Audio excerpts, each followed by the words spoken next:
So without support ఇండస్ట్రీకొచ్చారు. ఈ స్థాయికొస్తారని మీకు కూడా ఊహించుండరు.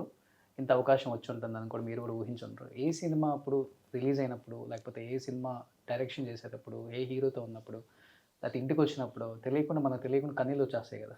అలా అంటే ఏ సినిమా చెప్తారు? 'వాల్తేరు వీరయ్య' లేకపోతే 'డాకు మహారాజ్'? ఆ 'వాల్తేరు ఆనంద వీరయ్య' బాష్పాలు యాహ్! యాహ్! కంపల్సరీ ఉంటాయి. మేజర్‌గా నేను చాలా తక్కువగా బ్రేక్ డౌన్ అవుతాను. ఓకే. తక్కువగా నా ఎమోషన్ బయట జనాలకి చూపిస్తాను. హ్మ్.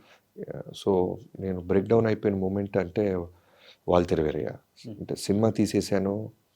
చిరంజీవి గారు 1 వీక్ బిఫోర్ సినిమా చూస్తున్నారు. అప్పటిదాకా చూడలేదు. ఆయన డబ్బింగ్ చెప్తున్నారు కానీ, ఏ రోజు ఎడిటింగ్ రూమ్‌కి రావటం గానీ, సినిమా బెటర్‌మెంట్ ప్రాసెస్ కానీ ఆయన ఎప్పుడు ఇన్వాల్వ్ అవ్వలేదు. ఓకే. సినిమా రెడీ అయిన తర్వాత. So, 1 week to 5 days before ఆయన సినిమా చూస్తున్నారు. చిరంజీవి గారిది ఎలా ఉంటుందంటే రిజల్ట్ ఆయనకున్న సీనియారిటీకి, ఆయనకున్న సెన్సిబిలిటీస్‌కి తెలిసిపోతాయి.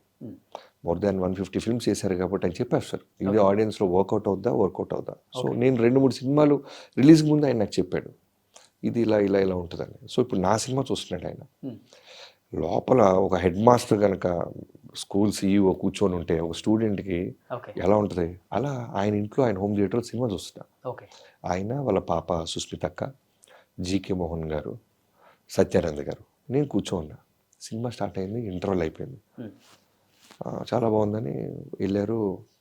టీ, కాఫీ ఏదో వచ్చింది తాగుతున్నాం. అయిపోయిన తర్వాత సెకండ్ హాఫ్ స్టార్ట్ అయింది. ఇప్పుడు చూస్తున్నారు. అన్నీ అయిపోయినాయి. లైట్లు ఆన్ చేసి సినిమా అయిపోయింది. లైట్లు ఆన్ చేశారు. నేను బాగానే ఉంది అబ్బాయి అనిపించుకుంటే చాలు. పొరపాటున బ్యాడ్ అన్నారని నాకు ఇక ఆ జడ్జిమెంట్ నేను బాగా నమ్ముతా. ఆ జడ్జిమెంట్ బాగా నమ్ముతా.